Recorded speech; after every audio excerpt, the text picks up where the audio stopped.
Hey, so tonight the book we are reading is called Chicken Soup for the Woman's Soul, and the chapter we are reading is called On Love, and the story is called A Goodnight Kiss, and this is by Phyllis Volkins.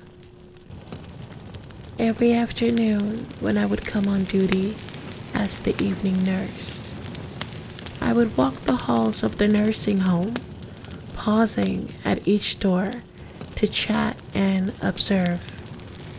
Often, Kate and Chris would be sitting with their big scrapbooks in their laps and reminiscing over the photographs. Proudly, Kate showed me pictures of bygone years. Chris, tall, blonde and handsome. Kate, pretty, dark-haired and laughing. Two young lovers smiling through the passing seasons. How lovely they looked, sitting together, the light from the window shining on their white heads, their time-wrinkled faces, smiling at the memory of the years, caught and held forever in the scrapbooks. How little the young know of loving, I think. How foolish to think they have a monopoly on such a precious commodity. The old know what loving truly means. The young can only guess. As the staff members ate their evening meal, sometimes Kate and Chris, holding hands, would walk slowly by the dining room doors. Then the conversation would turn to a discussion of the couple's love and devotion, and what would happen when one of them died. We all knew Chris was the strong one, and Kate was dependent upon him. How would Kate function if Chris were to die first? We often wondered. Bedtime followed a ritual. When I brought the evening medication, Kate would be sitting in her chair, in nightgown and slippers, awaiting my arrival. Under Chris's and my watchful eyes, Kate would take her pill. Then very carefully, Chris would help her from the chair to bed and tuck the covers around her frail body. Observing this act of love, I would think for the 1000th time, good heavens, why don't nursing homes have double beds for married couples? All their lives they've slept together, but in a nursing home, they are expected to sleep in single beds. Overnight, they are deprived of a comfort of a lifetime. How very foolish such policies are. I would think as I watched Chris reach up and turn off the light above Kate's bed. Then, tenderly, he would bend and they would kiss gently. Chris would pat her cheek and both would smile. He would pull up the side rail on her bed, and only then would he turn and accept his own medication.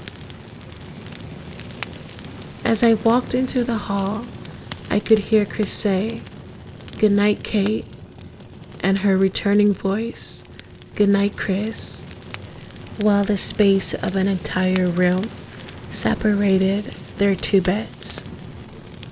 I had been off duty 2 days.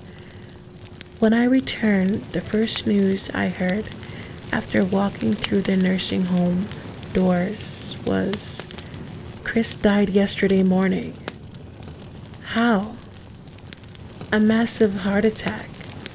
It happened quickly. How's Kate? Bad. I went into Kate's room. She sat in her chair, motionless, hands in her lap, staring. Taking her hands in mine, I said, "Kate, it's Phyllis." Her eyes never shifted. She only stared. I placed my hand under her chin and slowly turned her head so she had to look at me. "Kate, I just found out about Chris. I'm so sorry." At the word Chris, her eyes came back to life. She stared at me, puzzled, as though wondering how I had suddenly appeared. "Kate, it's me, Phyllis. I'm so sorry about Chris." Recognition and remembrance flooded her face. Tears welled up and slid down her wrinkled cheeks. "Chris is gone," she whispered. "I know," I said. "I know." We pampered Kate for a while, letting her eat in her room, surrounding her with special attention. Then gradually, the staff worked her back into the old schedule.